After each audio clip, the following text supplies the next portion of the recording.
I went back to for the story. I went back to an idea I'd had that occurred in an earlier little book I wrote called Colvin and the Snake Basket, in which Colvin and his mummy have a similar kind of game. And Caroline was right. It wasn't easy writing the story. It was very interesting, to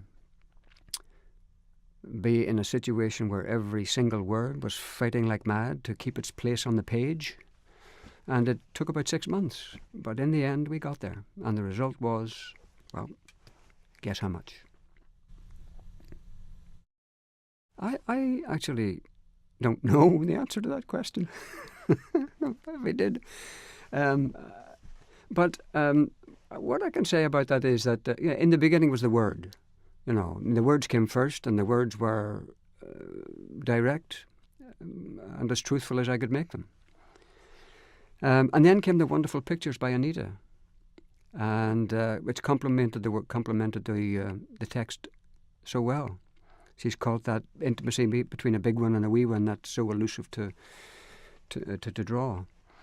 And then there's the design. I mean, look, just pick up the book, open at the first page, and you see those two hares looking out at you, and they seem to be saying, "We're off on a journey.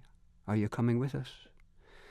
So the whole package was just such a wonderful thing, and it has, as you say, Laura, it has travelled to all corners of the world.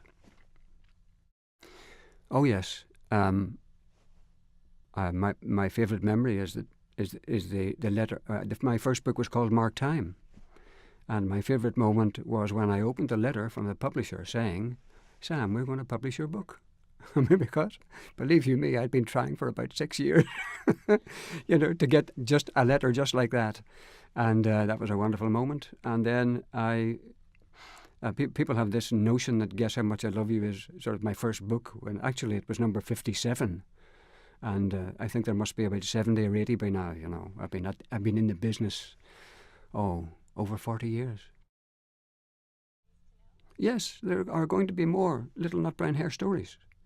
There are the 4 stories about the colours everywhere, and as I call them, the 4 season stories. And there's another collection coming out in which the Little Nut Brown Hares explore the world around them, and it's called Guess How Much I Love You Here, There, and Everywhere. They go to the Cloudy Mountain, they go to the far field. It's the exploration of their space, in the same way that the previous 4 stories were an exploration of time. No, just the main thought is that, having had written so many books, and to know actually that tonight, somewhere in the world, a mum or a dad will be lifting down a copy of Guess and a copy of Favourites and reading it to the most precious thing they have in the world. That's what writers live for.